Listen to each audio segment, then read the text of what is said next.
So we're at the 50th anniversary of the Voting Rights Act, and I'm sure many people can agree that it has been quite a journey in America to assure people of all races and colors have access to the ballot. And it's getting even harder.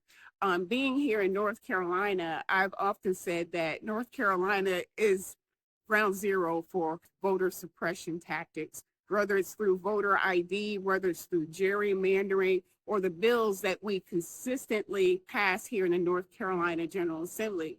So for military personnel, it's near and dear to my heart. I served 20 years on active duty in the United States Air Force. I've been deployed all around the world, and I represent Fort Bragg, and the community is full of veterans and active duty members. So they're not just my constituents, they're my friends, they're my neighbors. We hang out together. And I know many people whose children are deployed right now in harm's way. My son followed my footsteps, and he is a young officer in the Air Force, and he is deployed to the Middle East. I know firsthand how hard it is to stay attuned to what's happening back home when you're away from home, what you need to do, particularly when it comes to voting.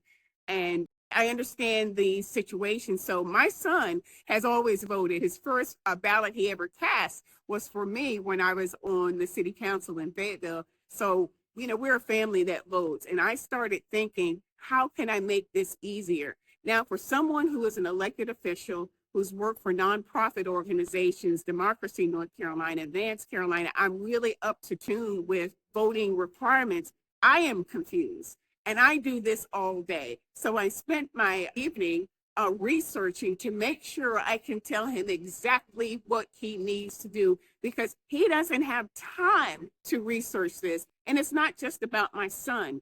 It's the thousands and thousands of military members who have the right. They're on the front lines of democracy.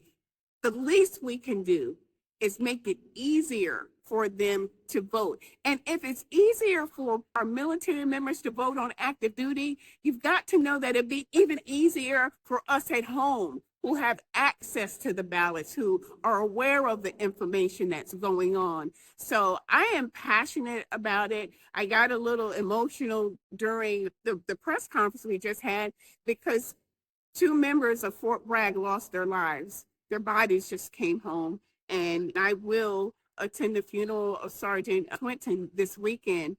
And it makes it very real that their lives are being put on the line, yet we can sit in this General Assembly and pass laws as if they don't matter, if they're an afterthought or even thought of at all. So my goal is, whatever I get done in the General Assembly and my time here as a senator, I'm always going to be the one that will stand up and speak on behalf of veterans and military members. Every time I speak about military and our veterans, I just ask for people to keep them in prayer.